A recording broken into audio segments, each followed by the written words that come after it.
TDP వ్యవస్థాపకులు దివంగత CM NTR వర్ధంతి సందర్భంగా కుటుంబ సభ్యులతో పాటు సినీ రాజకీయ ప్రముఖులు హైదరాబాద్లోని ఎన్టీఆర్ ఘాట్ వద్ద నివాళులర్పించారు. నందమూరి బాలకృష్ణ, రామకృష్ణ, జూనియర్ ఎన్టీఆర్, కళ్యాణ్ రామ్, ఏపీ మంత్రి నారా లోకేష్, నారా భువనేశ్వరి తదితరులు ఎన్టీఆర్ ఘాట్ వద్ద నివాళులర్పించారు. అదేవిధంగా ఎన్టీఆర్ ట్రస్ట్ భవన్లో మెగా రక్తదాన శిబిరం నిర్వహించారు. బసవతారకం హాస్పిటల్లో బాలకృష్ణ ఎన్టీఆర్కు నివాళులర్పించి అక్కడ చికిత్స పొందుతున్న చిన్నారులకు బహుమతులు అందించారు. తెలుగు జాతి చరిత్ర ఉన్నంత వరకు తెలుగువారి గుండెల్లో ఉండే ఏకైక వ్యక్తి ఎన్టీఆర్ అని ఏపీ సీఎం చంద్రబాబు కొనియాడారు. అనుక్షణం తెలుగువారి ఆత్మగౌరవం కోసం తప్పించిన నాయకుడు అని అన్నారు. వైఎస్ఆర్ జిల్లా మైదుకూరులో నిర్వహించిన ఎన్టీఆర్ వర్ధంతి సభలో చంద్రబాబు హాజరయ్యారు. ఎన్టీఆర్ విగ్రహానికి పూలమాలలు వేసి నివాళులర్పించారు. ఎన్టీఆర్ అంటే 3 అక్షరాలు కాదని, తెలుగువారి ఆత్మ గౌరవమని, పేదవాడి గుండెల్లో తీపి జ్ఞాపకమని ఆయన్ని కొనియాడారు. తెలంగాణ సీఎం రేవంత్ రెడ్డి సింగపూర్లో పర్యటిస్తున్నారు. ఈ సందర్భంగా సీఎం నేతృత్వంలోని ప్రతినిధి బృందం ఆ దేశ పర్యావరణ శాఖ మంత్రి గ్రేస్ ఫూ హెయిన్తో సమావేశమయ్యారు. తెలంగాణలో ఉన్న అపార పెట్టుబడి అవకాశాలు, భాగస్వామ్యాలపై ఈ సమావేశంలో చర్చించారు. చర్చల్లో రాష్ట్ర ఐటీ, పరిశ్రమల శాఖ మంత్రి శ్రీధర్ బాబు, రాష్ట్రానికి చెందిన ఉన్నతాధికారులు, సింగపూర్లో భారత డిప్యూటీ హై కమిషనర్ పూజా ఎంటిల్లు పాల్గొన్నారు. కొన్ని దేశాలు వ్యర్థాలతో అద్భుతాలు చేస్తున్నాయని, ఏపీలో కూడా స్వచ్ఛ దివాస్ కార్యక్రమంతో మంచి ఫలితాలు సాధించాలని డిప్యూటీ సీఎం పవన్ కళ్యాణ్ అన్నారు. 2048 నాటికి రాష్ట్రం అద్భుతమైన పురోగతి కోసం కృషి చేస్తున్నామన్నారు. పారిశుద్ధ్య కార్మికుల సమస్యల పరిష్కారానికి కృషి చేస్తామని, పారిశుద్ధ్య కార్మికులకు జీతాలు పెంచాల్సిన అవసరం ఉందని పవన్ తెలిపారు. గుంటూరు జిల్లా పెదకాకాని మండలం నంబూరు గ్రామంలో స్వచ్ఛ ఆంధ్ర స్వచ్ఛ దివాస్ కార్యక్రమం జరిగింది. ఈ కార్యక్రమానికి డిప్యూటీ సీఎం పవన్ కళ్యాణ్ హాజరయ్యారు.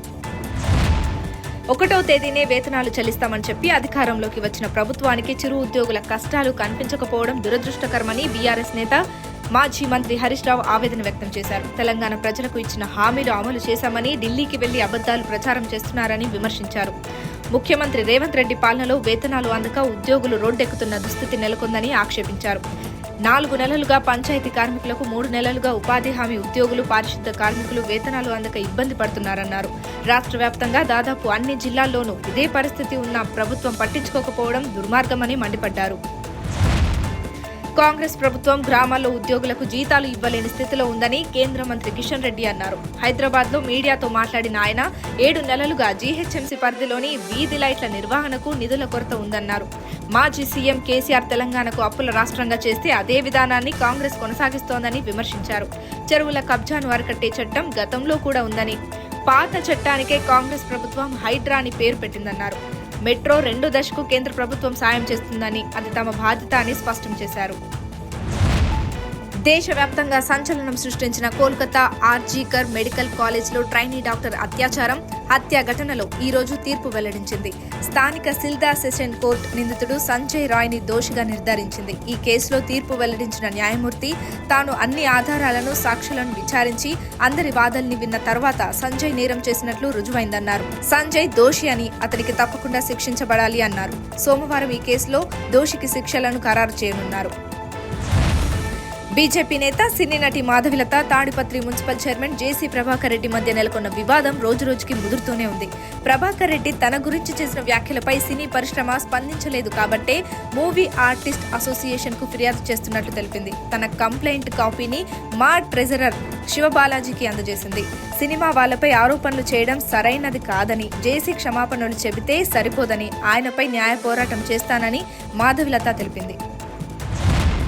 టాలీవుడ్ హీరో మంచు మనోజ్ ఇవాళ రంగారెడ్డి జిల్లా కలెక్టర్ని కలిశాడు. కలెక్టర్తో మీటింగ్ అనంతరం మనోజ్ మీడియాతో మాట్లాడాడు. న్యాయం పొందే వరకు నా పోరాటం ఆగదని తెలిపాడు. విద్యార్థులకు అన్యాయం జరుగుతుందని వ్యతిరేకించినందుకే తప్ప అన్నయ్య, నాన్నను అడ్డం పెట్టుకుని ఆడుతున్న నాటకం ఇదంతా అని ఫైర్ అయ్యాడు. మాకు ఆస్తి గొడవలు ఏమీ లేవని స్పష్టం చేశాడు. విద్యార్థులు, తన కుటుంబం, తన బంధువుల కోసమే తన పోరాటం అన్నాడు. తనపై ఎన్నో కేసులు పెడుతున్నారని, చివరికి చంద్రమండలంలో కేసు పెట్టినా నేను భయపడనని చెప్పాడు. సాఫ్ట్వేర్ జాబ్ కోసం ప్రిపేర్ అవుతున్న ఫ్రెషర్స్ కు ఐటీ కంపెనీలైన Wipro, TCS, Infosys good news చెప్పాయి. ఫైనాన్షియల్ ఇయర్ 2026లో భారీ సంఖ్యలో ఫ్రెషర్స్ ను తీసుకోవాలనే ప్లాన్ లో ఉన్నాయి. అంటే 2025 నుంచి 26 ఆర్థిక సంవత్సరంలో 1000 మందిని రిక్రూట్ చేసుకుంటున్నట్లు ప్రకటించాయి. ఐటీ మేజర్ విప్రో ఈ ఫైనాన్షియల్ ఇయర్ లో 10,000 నుంచి 12,000 జాబ్స్ ను ఆఫర్ చేస్తోంది. ఇక ఇన్ఫోసిస్, టీఎస్ఎస్ కంపెనీలు కూడా భారీ ఎత్తున రిక్రూట్ చేసుకునే ప్లాన్ లో ఉన్నాయి. ఇన్ఫోసిస్ దాదాపు 20,000 కొత్త ఉద్యోగులను తీసుకోనున్నట్లు ఇప్పటికే ప్రకటించింది.